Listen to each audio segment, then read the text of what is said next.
दानसरथी भवन और इस पीठ के माध्यम से जो कार्यक्रम आयोजित किया गया है, ये पीठ स्वयं ही प्रभु की असीम कृपा की पीठ है।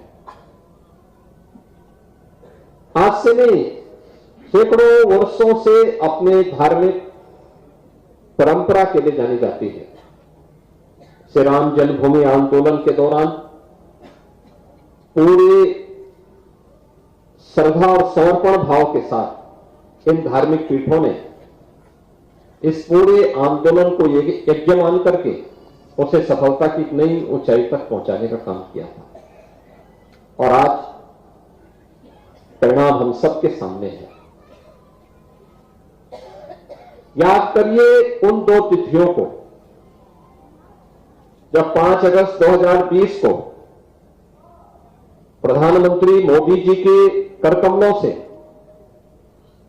500 वर्षों की दास्ता के कालखंड की उस कलंक को समाप्त करने के बाद अयोध्या में राम जन्मभूमि पर प्रभु राम के भव्य मंदिर के कार्यक्रम का शुभारंभ हुआ और 22 जनवरी 2024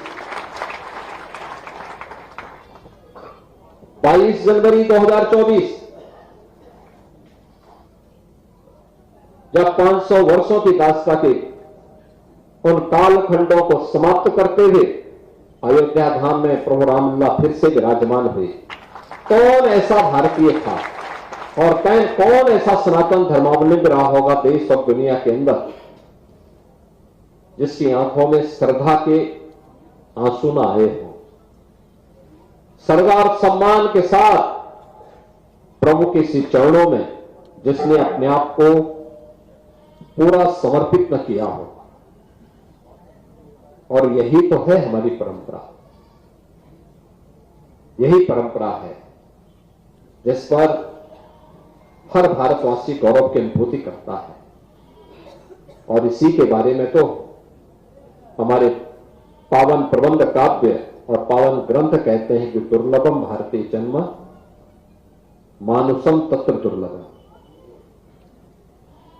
यानी भारत की धरती में जन्म लेना दुर्लभ है और उसमें भी मनुष्य के रूप में जन्म लेना तो और भी दुर्लभ है। और ये दुर्लभतम क्षण हम सबको प्राप्त हो रहा है और वह भी हम अपनी आंखों से देखे हैं। काशी में काशी विश्वनाथ धाम, अयोध्या में अयोध्या धाम फिर से त्रेता युग की स्मृतियों को हम सबके सामने जीवंत कर रहा है।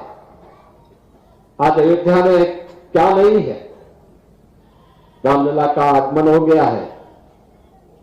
रामलला के आगमन के पूर्व अयोध्या के वैभव को, अयोध्या को वापस कराने के लिए कार्य करना पड़ा था। डबल इंजन की सरकार ने उस कार्य को संतों के मार्गदर्शन में आगे बढ़ाया। आज वो पूर्ण हो चुका है। ये लगातार निरंतरता प्राप्त करता रहे। याद रखना, विरासत को विस्मृत करके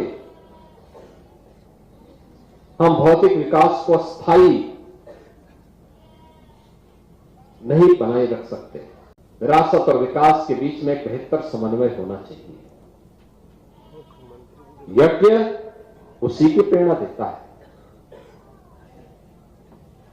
यानी यज्ञों के पीछे का भाव ही यही है कि इसका एक पक्ष है सांसारिक उत्कर्ष का और दूसरा पक्ष है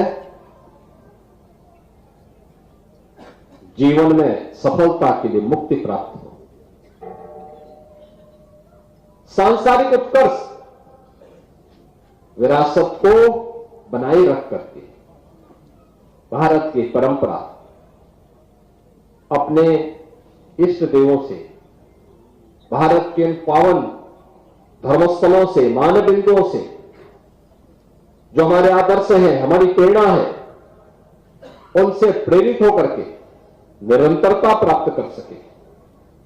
और उन मूल्यों और आदर्शों को ध्यान में रख करके जब हम आगे बढ़ेंगे तभी भारत बना रहेगा।